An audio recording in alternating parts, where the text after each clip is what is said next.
ধোঁয়ার সরু রেখায় লেখা এক নীরব মৃত্যুবার্তা। প্রতিদিন শহরের বাতাসে মিশছে বিষ, অজান্তেই নিঃশ্বাসে সেই বিষ টেনে নিচ্ছে শিশু, নারী থেকে শুরু করে সব বয়সী মানুষ। সিগারেটের কারখানাগুলো যেন ধীরে ধীরে জনপদের প্রাণশক্তি কেড়ে নিচ্ছে। দেশের বিভিন্ন অঞ্চলের সাথে রাজধানী ঢাকাতেও বেড়ে চলেছে সিগারেট তৈরির কারখানা, যা জনস্বাস্থ্য ও পরিবেশের ওপর ফেলছে গুরুতর প্রভাব।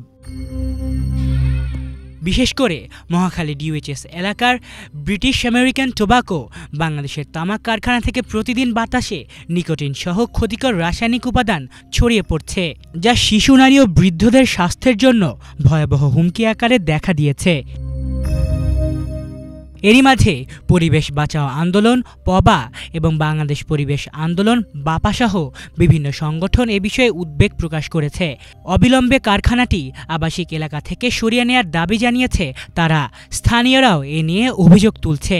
কারখানাটি অবিলম্বে সরিয়ে নেওয়ার দাবিও জানাচ্ছে তারা।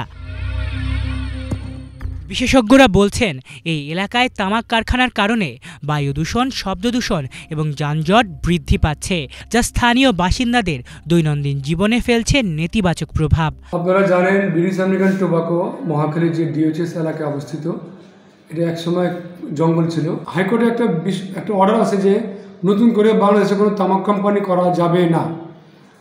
ইদানিং দেখা যাচ্ছে গভর্নমেন্ট বিনিয়োগের নামে নতুন নতুন তামাক কোম্পানি, নতুন শিল্পাঞ্চল বা নতুন অর্থনৈতিক জোরে করা হচ্ছে।